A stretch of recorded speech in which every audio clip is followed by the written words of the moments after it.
And we are live. What's up, Amy? What's up? Long time no see. Long time no see indeed.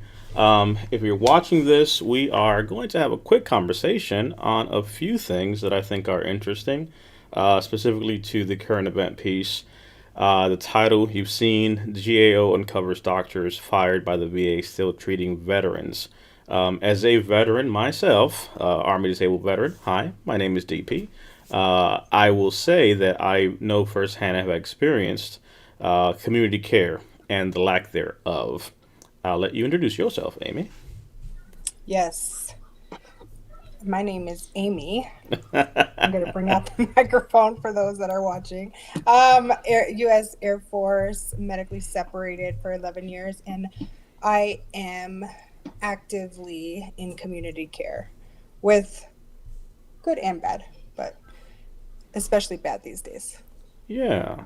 Like we always do, comment below your branch of service, the years that you served, to be able to kind of give you a shout out and just say hello to you real quick. So we do our roll call every time we do these things here. So we'll ask again for your branch of service and the years that you served below. But that being said, let's unpack this, right? So there's some alarming concerns. We're going to jump to the web and talk about this for a quick second. So this wouldn't take, it's not going to take too long, but I think it's something that we need to talk about. Amy, let's unpack this. You're in community care. It's mixed. There's some good, there's some bad. So this is not a, screw the VA, everything is bad. No, there are some good, there are some bads, but there are some alarming things that I think that we should talk about. What has your experience been so far? And then we'll kind of go from there. Originally, it was good.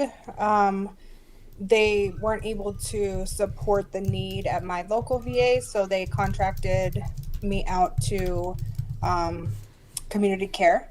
And I just show them like my veterans ID card, and then it's good to go. Like my mental health, I think they did 1 year, and the rest are the referrals are only good for a certain amount of time.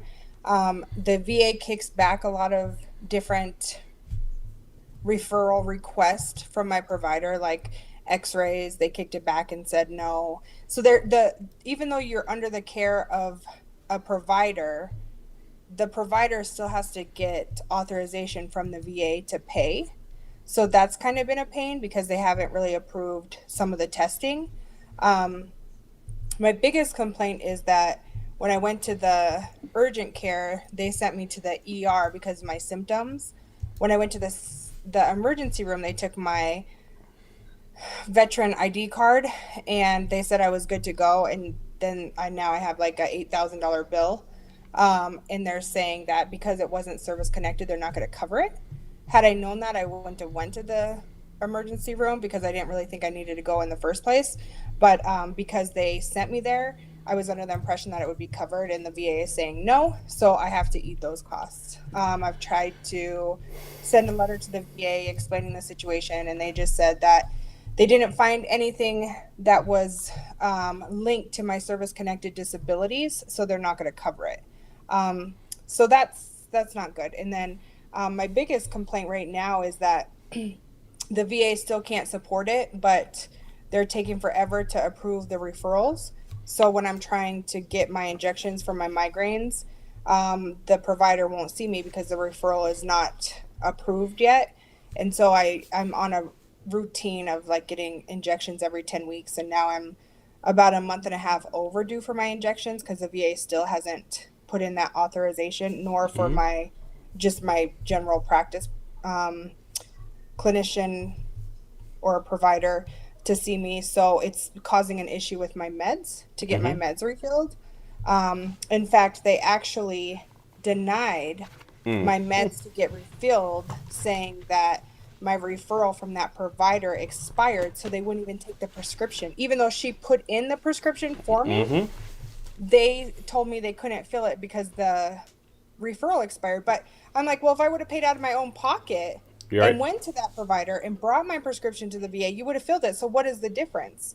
So that's yeah, it's been It's frustrating. disturbing. So I could tell you the same exact thing happened on my side, and we talked about this briefly before. It's funny. We actually had a conversation about the exact same topic literally almost 2 weeks ago, and it's like, man, we should do a live and talk about this.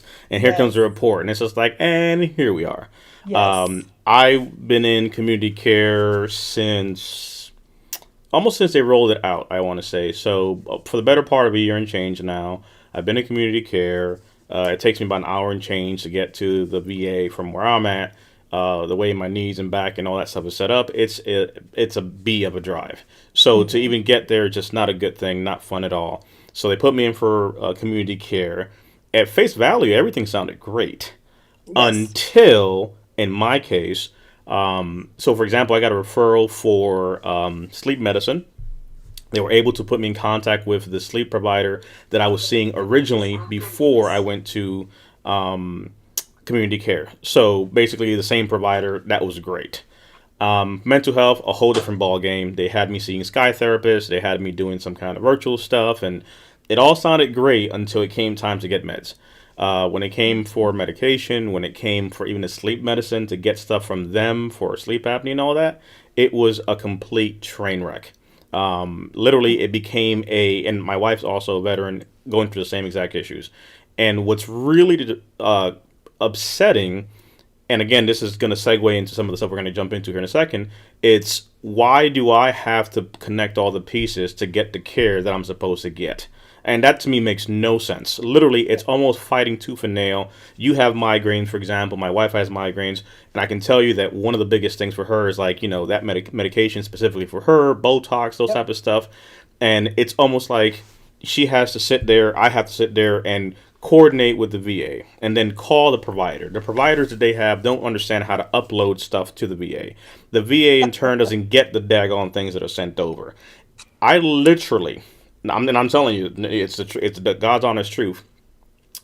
January of 2020, a prescription was sent for one of my providers. Till today's date, I've yet to receive said prescription. And what ended up happening was it got sent in. They didn't know how to send it. They faxed it in. They had me call, but the provider that was assigned only worked business hours. I mean, worked night shifts, so they weren't working during daytime because they were, at a hospital. So they would work evenings, which was good for me to see them, but it was bad for them to contact the VA because guess what they were doing? They were in, the hospital out of comms during the daytime, and the pharmacy was only open 9 to 5. So it became a back Yep. and forth, and then the authorization lapsed because every 6 months I need a new one, even though I'm rated for these conditions, but yet I have to go and reach out and do all this stuff. And it's one of those things where you're like, what is happening? Why is this a thing? So long story short, meds never came. It became a whole runaround. Well, they send it to the VA, the VA will send it to you. I have better luck reaching out to my primary for them to actually send me something versus the community care providers because they're not sure how that goes. And don't even get me started on the billing piece. You just talked about you, for example, getting a bill. My wife literally saw a provider, and the VA sent my wife's private insurance a bill, and the private insurance went ahead and paid said bill. And you sit there like, what? So I'm telling you, you got a bill for the amount of a few dollars apparently for something. You know what I mean? And you sit there, you're like, why is this being so difficult? Then you get on the line, you're put on hold, you call Optum, you call TriWest. They're telling you one thing. The provider doesn't know what they're supposed to do. They're in network, maybe they're not in network anymore. And I'll tell you, a lot of providers I've talked to, they're simply saying, well, we want to work with you all, but it's such a pain to get paid and go Yeah. through this whole process that we're not in network anymore. So I've started to see a decline in many providers that Hmm. are not even in network because of the hassle. And it sucks because it's almost like saying, I'll go back to private insurance before dealing with this situation. Have you dealt with some of that? Yes, absolutely. Absolutely. Luckily, my therapist is amazing because I've been seeing her since 2012. So regardless of that whole thing, she still sees me. So I've been really fortunate with that. But yes, absolutely. And I'm sure your wife can attest to this. Like that is the worst to be without your migraine medicine. Uh, I would rather be without I would rather be without any other med than my migraine medicine Mm-hmm. for Oh, sure. agreed. For sure. Before we jump into the website and actually unpack this whole thing, which, again, this is just a conversation many veterans have had. A quick shout out to the folks that we have. We have howdy y'all out there from Facebook world. We got Kenneth saying what's up to DP and Hey, Amy. Kenneth. We got Beloff here on the ones All and right. twos saying what is up. Is a karaoke night when you pull out that microphone. I'm always You ready. see that? I'm It never always ready. fails. Even in current events, she is literally. I should put like a little background thing and have you almost like with like a windstorm of stuff going, so that you can go ahead and I should deal put a with fan that. in front of it. Yeah, I should put a fan in front of the. You should put a fan in thing. Actually, I'll see how I could pull like a little snow type of overlay and see if we could put you like in a snow, storm or something to be able to kind of help you out with that. So if I find a snow overlay, I'll see how we could pull that in there, and that should be interesting. But we got Brian out there, Army 90 to 93. The story we're going to bring up here, it'll be linked in the description as well, so we'll put that as well for you all to read on military.com specifically. Kenneth, Army 05 to 2011, USMC 95 to 2002, 0311 Infantry, thank you for your service. What's up, Alan? Look at my girl go, Amy. Alan's giving you a little shout out here, y'all. Um, Oh, there you go. yay! It's about time she supports me. Well, hey, Goodness. look at Alessandra and Alan giving some support here. We got Yes. Luke in the house. Respect from New York. I'm from New York. What's up, my brother? My brother from Yes. another brother. So we got Luke into his house. Let's see. We got Savannah, Georgia, 80 to 83. U.S. Army, MG Steel. Thank you for your service. Let's see. We got John in the house. Hello from Detroit, Michigan. Navy, 96 to 86 to 94. Army Guard, Georgia, 2008 to 14. OEF 11. Let's see here. And Alessandra, I think it's what's Alessandra or Alan, one of the two, but they're proud of Yep. you and they're showing some love to you. Aw, So love to you, Ames. thank you. Thank you. Let's see. Great to see DP and Amy discussing an important topic. Yeah, and I'm trying to put some good vibes here because just talk about this stuff is getting me worked up as is, because it's one of those things that get you going. So some good vibes here just before we click over. U.S. Army is in the house. LB, it's good seeing you, my brother. Hello from Lakewood, Washington. 85 to 92. U.S. Army. Dyslexia kicking in. USMC 89 to 2000, 3522. Thank you for your service. John says, hello, Amy. Go Army. 80 to 82. Appreciate you, brother. Thanks for being here, Hey, John. John. Yes, indeedy. We got the insiders into his house. We got the Navy, 80 Yes. 84. Let's see. And someone said that you two are awesome, so I'm going to say that's all coming from your side of the house. Wait a minute, you're on this side. I love It's the technology because it mic. makes it is the mic. Like if I It's the reach mic. over, Army 79 to 93. Like yeah, I got to do like a little Oh, I handoff, can't. Yeah. like that. Like oh crap, it doesn't work. So it has to be like a little battle handover. Fun fact: my daughter actually has one of those. If actually had it, it'd be cool to be like, whoops, I do have it. Um, so, but let's jump over to the web. Specifically, let's make us a little bit bigger so we're not too small. We're gonna be little flying bubbles here. Um, so one of the craziest things here off the bat is they found, and again, this will be here. We'll link it. Military.com did this reporting on this 2 February. 227 medical providers that were dismissed by the VA over poor quality may still be treating veterans.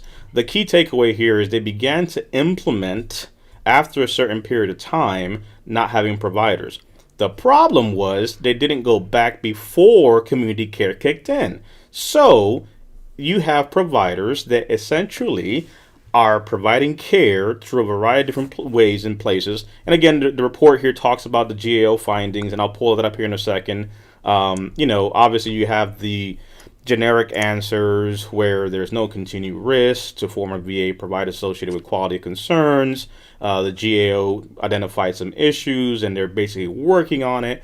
But really going right down to the meat and potatoes, here's something that's pretty alarming to me when you start looking at this, right? So VA mission state licensure restrictions. Is there a process in place for continuing monitoring any doctor or provider who has lost their credentials or anything like that? The X means that the check is not performed. So let's just go ahead and mark that out in the middle. For processes for verifying history of lost licenses, regions 1, 2, and 3 Optum, there's an X. There's nothing being performed. Region 4 Tri West, their contractor is checking this. For the VA Mission Act employment history, process of verifying employment history beginning May of 2019, the VA is looking at this. That's where the issue comes down to. What happens prior to May of 2019? So when you start to look at that in and of itself, that's a problem. And again, it could be a variety of different things. Negligence, again, they're having different things here that they're talking about why they did this, what the recommendations are that they made to the VA specifically. So again, we'll go ahead and link this here, but you can kind of see here on your screen some of the main points. If you kind of zoom in a little bit, I was trying to make sure that you all could see this here. But the study in 28 established new community care programs for the VA and what it's supposed to do. So the GAO is making 3 recommendations to the VA, including that it require its contractors to have credentialing and monitoring policies to ensure compliance with the VA Mission Act, license restrictions, and that it assess the risk to veterans when former VA providers with quality concerns continue to provide VA community care. The VA generally agree with these recommendations and are looking to implement things by April of this year. That said, again, going back to just some of the main things here, again, this is an excerpt. We'll go ahead and link these for folks to take a look at. But the very first recommendation, VA Secretary in concert with Undersecretary should require community care contractors to amend their credentialing policies to ensure that providers who have violated the requirements of medical licenses that resulted in the loss of those medical licenses in any state are excluded from providing care to veterans through the VA community care. AKA, you lost your license, you should not be treating veterans. But sadly, that's not something that's being enforced for the prior to 2019. So somebody could realistically have been caring for someone in 2017, 2015, got let go, but because it's not after the 2019 when it went into effect, they kind of got through the system, right? Recommendation 2, the Undersecretary of Health should ensure community care network contract develop and implement a process for continuous monitoring of the eligibility requirements in Section 108 of the VA Mission Act, such as using the National PRA Tertiary Data Bank Continuous Query Function, aka that continuous data function of verifying the information that's in there and making sure folks still have their licenses in place.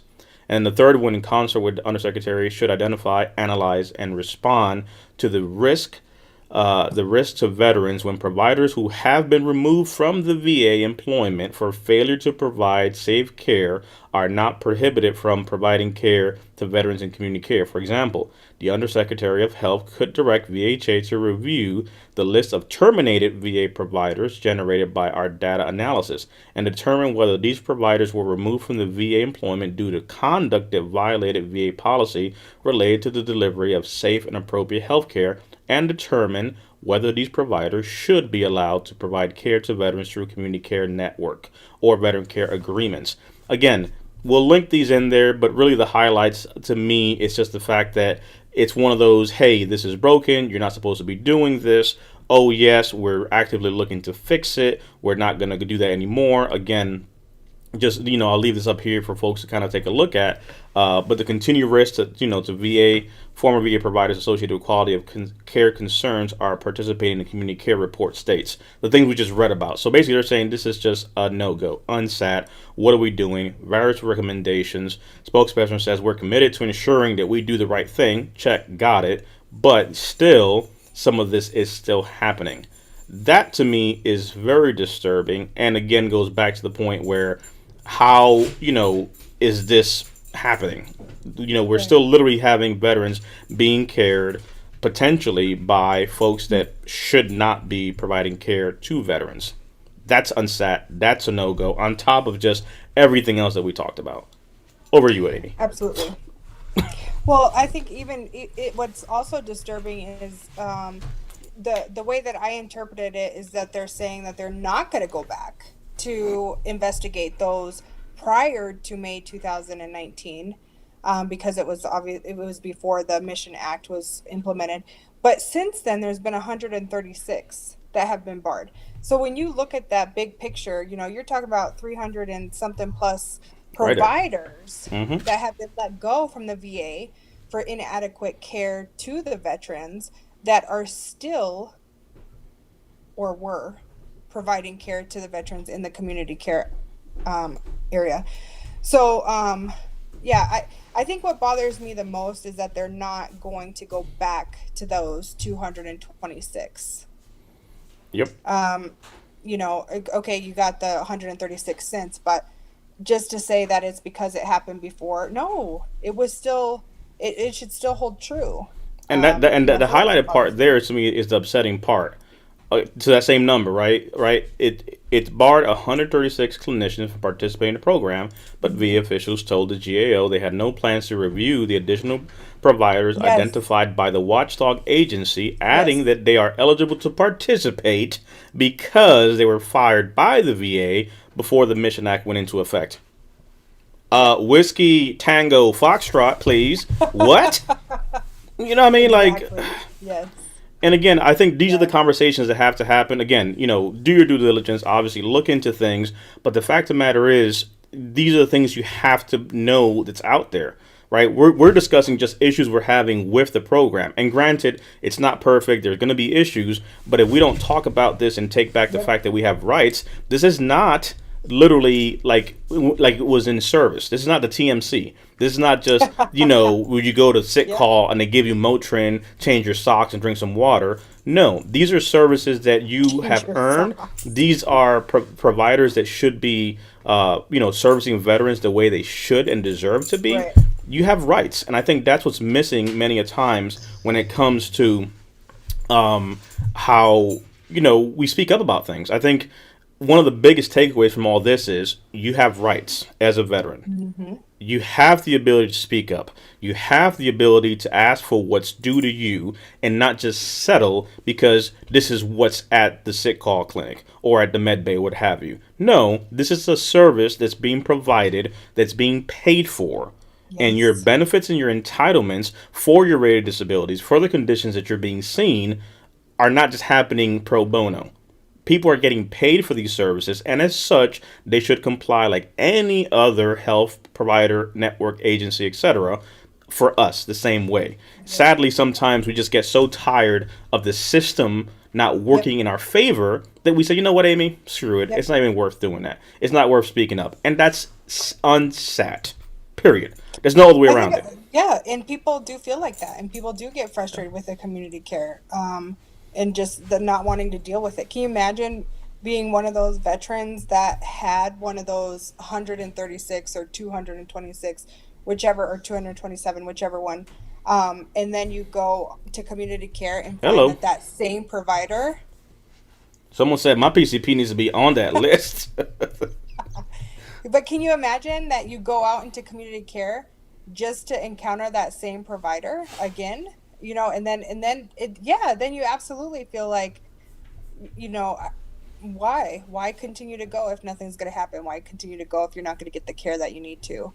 Um, yeah, it's frustrating And for I get sure. it. I get it's frustrating. I get it's annoying, but we gotta speak up. The sad part is, and that's why we're having this conversation. At some point, someone just needs to start having these conversations and calling a spade a spade. And it's not Yep. about being barracks lawyers saying, I am a veteran, Yes. Amy is a veteran, and the care that we're getting at times and things that we're seeing are just not right. Right? We've done Hmm. the whole thing the right way. Right? We've done the complaints, we've done the calling in, we've done the writing Hmm. letters, and at some point, it's just like, you know what? Let's just talk about it because someone's going to see this and someone's going to have to pay attention at some point because we're not going to stop talking. And that's what it Right. comes down to. All right, it's not one of those. The program means well. I know for a fact. I don't know about you Sure. that when it first started, I was hopeful. Like this is great. I don't Yes. have to go to the VA. I can go to my community, get care here, and then slowly the rollout was less than optimal. Yes. I felt the same way because it was my first time using So, them, and I thought, oh wow, this is really good. This is a great thing. Until I guess when they started denying like some of the testing, like the X-rays and stuff, I was like, eh. But I was still optimistic and hopeful, and was thankful to be able to be seen. Um, on community care, but now it's kind of frustrating. I just, like I said, I know we can do better. So really, this is Right. not a bash on the system. It's saying that there's still things that need to Bring be noted. awareness. Yep. And the Bring only way awareness. things get better is by bringing awareness, having a conversation. The fact of the matter is, the GAO uncovered this, and they say by April there'll be implementations. Well, let's see what happens, because the GAO is not going to stop. They're going to keep having Right. whistleblowers, and they're going to keep Right. having watchdog organizations, and we're going to keep talking about it because it's Yep. what matters to us as veterans. And I understand that some of you all may not have the will anymore to speak up. You may not have the strength to speak up. Well, guess what? There's two veterans here that have nothing better to do but to sit here and make some daggone noise. So get me a daggone little cymbal and clank and start freaking, doing the whole thing and rattling it off, because that's what you need. You have to make noise to make change. Because the fact is, sadly, there is a 75-year-old veteran out there. There is a Korean War veteran out there who is depending on these services and these systems, and they're being failed. They're failing Yes. them. And the fact of the matter is, they should have the ability to get care in the community. That's what it's about. Not having to deal with an hour and a half drive to get to the VA just to get services that Right. readily are available in the community, especially Right. if they're paying for these things. Right. There's a lot of My shekels. my my provider did say that um she is not taking any new clients with community for the Mm-hmm. through TRICARE Optum for the community care, because she said it's a nightmare. And that's unfortunate, especially people that do rely on that mental health, to for providers to get to the point where they're like, it's just too much. It's too much of a hassle. We don't get paid. Mm-hmm. Yeah. It's a runaround. If it's annoying for the veteran, imagine what it is for the provider It's who's just trying to provide service and care. It's like, hey, we're trying to do the right thing here. I want to take care of you, but this is like jumping through hula hoops. I got other patients to take care of. I got a business to run. I don't got Yes. time to run through this whole thing. One of the questions that came up that quite frankly, we don't know if it is or isn't. That came up here is, do you think the issue came about from lawsuits of negligent care? I'm gonna tell you what. I can't say that's the case, but the squeaky wheel gets Hmm. some attention, right? Yes, At the end of the absolutely. day, sadly, my problem is even to this. Let's say for a second, I'm not saying this is the why, but let's say for 1 second that this is the reason why we're here today. That means that there has been negligent care that got to a level where a lawsuit had to come. What in the heck? Literally, I'm just trying to get some care for this conditions and these things I'm rated for, not to sit here and receive less than par care to the point where now I got to get involved with a lawyer. Imagine now if Amy is my grandma, she's a veteran, and I got to go sue because they're screwing her over. Well, and arguably it had to have happened to more than one person. One complaint, I don't think is going to generate this. So I think it's bigger than we realize, and probably bigger than we know or Sweet will baby ever know. Jesus. Oh, wow. Doctor had brain cancer, still treating people he couldn't anymore back. And again, these are the type of things that you hear one of them, but unless we begin to collect these stories, it's not about, hey, let's start a big old bonfire. But the fact is, again, this was back in 92, 95. Okay, check. What I don't know is that Ronnie's story is also synonymous with my story, that I found out that my provider said this, and Amy's provider said that, and Bob's provider said this, and Jim's provider said that, and all that information is what kills us. We're all in different silos. We don't talk to each other. We don't share information, and we just depend that the system is going to give us what we need. And the reality is that that story, again, as crazy as it sounds, got it. Back in 92, 95, those things aren't happening anymore. Really? Right. Really, there are things happening where you're like, how is this person still practicing? As we start to wrap up here, again, it's just kind of coming in here and just raising awareness and talking about this. But one of the biggest failures that's happened in the medical community, this is beyond the VA, is I've said it before, we have gone from bedside service to desk side service. We went from a Yes. day where it was like, hey, Amy, how's the kids? How are you holding up? Did you do what you did? How's your back? And they just knew you, right? Like cheers, Yes. right? You want to go where everybody knows your name, for those that can get the Hmm. reference. It's an old sitcom. But the point is, your Sure. doctor knew you.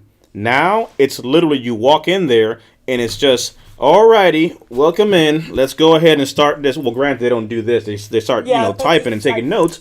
But the point is, your document and the forms, it's what's happened. So now, because of red tape, bureaucracy, and all the things that are happening, it's I have to justify my job, so I gotta take notes. And patient veteran Amy came in, and we didn't get her this, we didn't get her that, and the whole time you're like, can you look at me? Eyes over here. Yes. Get off the damn computer. Look at me for a second. I'm here. You can take your notes afterward. Like take a little pen and paper and do what you gotta do, but talk to me. Because the worst thing in the world is to sit somewhere looking at someone doing one of these bits. Yes.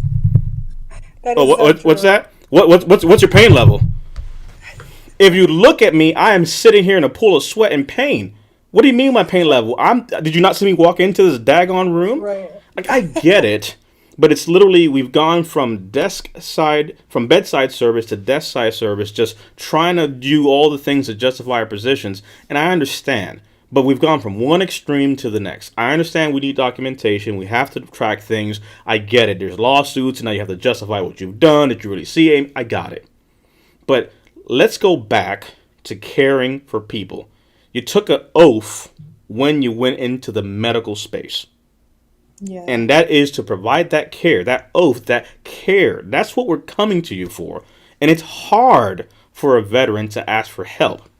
I'll say it again. It is hard for a veteran to ask for help. Mm-hmm. And God damn it, if they've asked for it, let's give it to them. I can argue, I can speak, I can use my platforms to say something, but there are some veterans who just can't. They Yeah. don't have it in them anymore. They fought the fights necessary for me to be here today. And one of the things about this, about community, it's that we have old warriors who did what they had to do for our tribe, and now it's up to us to make sure they also get the care they need. Because me and Amy will deal with the drama and we'll drive to the VA and we'll complain and we'll push, but there are some people who just don't have that fight in them anymore. And if we leave them behind, we're forgetting everything we're all about. We Mm-hmm. leave no one behind. So this conversation is about awareness, but it's about us bringing back to light the fact that we have a voice and we're going to Yes. speak up. Absolutely. And we have to share this and we have to talk about it. We'll do those things, but it's not right that veterans are not being treated the way they should. The VA Mission Act is supposed to be a good thing. It can be a good thing, but guess what? You're not there yet. You are a no-go at this station.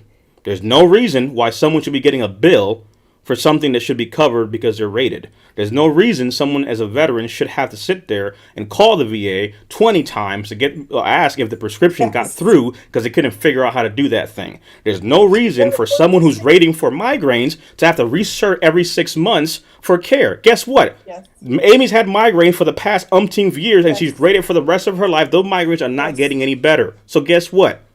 Treat her, please. You were saying? Yes. Um, the to me, I just don't. When the pharmacy tech called me, I said, "No, does that really just make sense? What you just said, really?" And he kind of laughed, but it's true. You're gonna tell me you can't refill my medicine because my referral for that doctor needs to be renewed. But if I drove to that office and had a written prescription and I brought it in, you guys would fill it. I love this It's comment. still a valid Hmm. it's still a valid prescription from a Nothing provider. has changed. You're still rated. You're still dealing with the same Yes. thing. You've not improved. Can I get some care? Right. Unfortunately, says Brian, care managed by a bureaucracy is typically impersonal and filled with ineffectiveness and inefficiencies. Community care was a hope that personal care would be reintroduced. Right.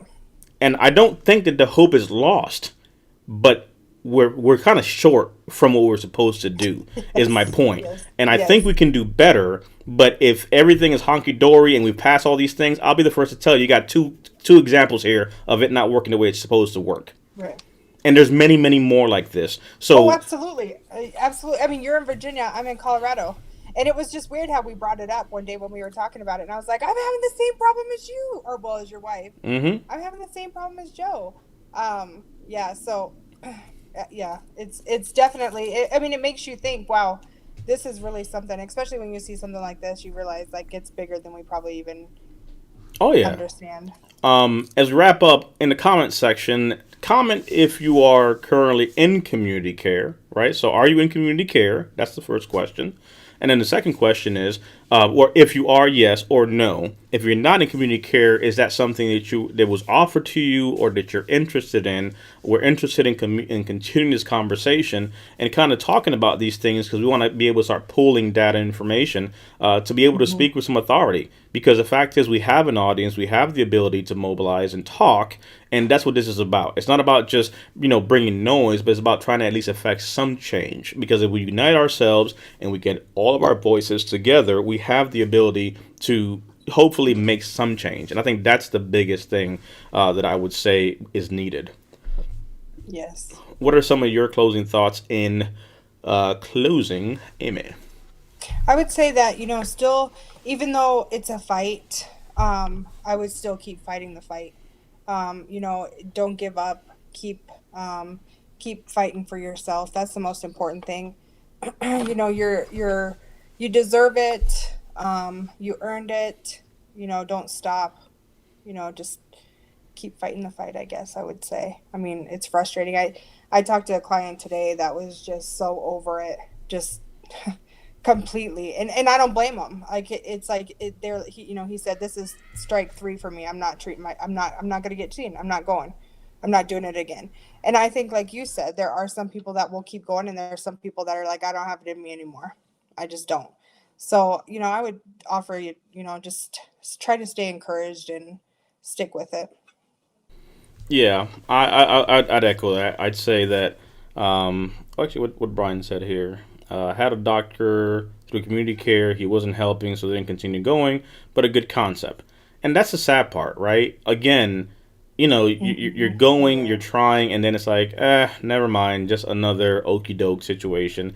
And I think that our veterans just deserve better. So, Yes. really, this is about just having a conversation, bringing some awareness to the topic, being able to share information, and just talk about the pressing topics. Or these are the current affairs that are affecting our veteran affairs, and that's the reality Yes. that we need to be able to talk about. So, we'll keep making noise and trying to be the voice for Yes. those that have no voices, because we can, because someone did it for us, and it's our Hmm. duty now to pay it forward.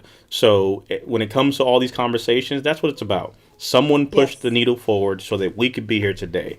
And in turn, now it's up to us to do the same for the next generation, but not forgetting those that serve behind as well, who may not have the strength or the willpower anymore to stick into the fight.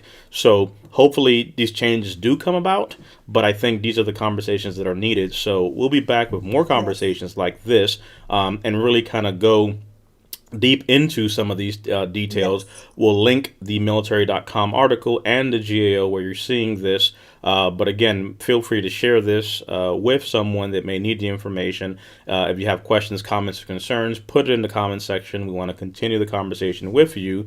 But with that being said and done, Yes. we appreciate your time. Stay in the fight because we're still going to Yes. make some noise. Stay hopeful. Stay hopeful. Till next time.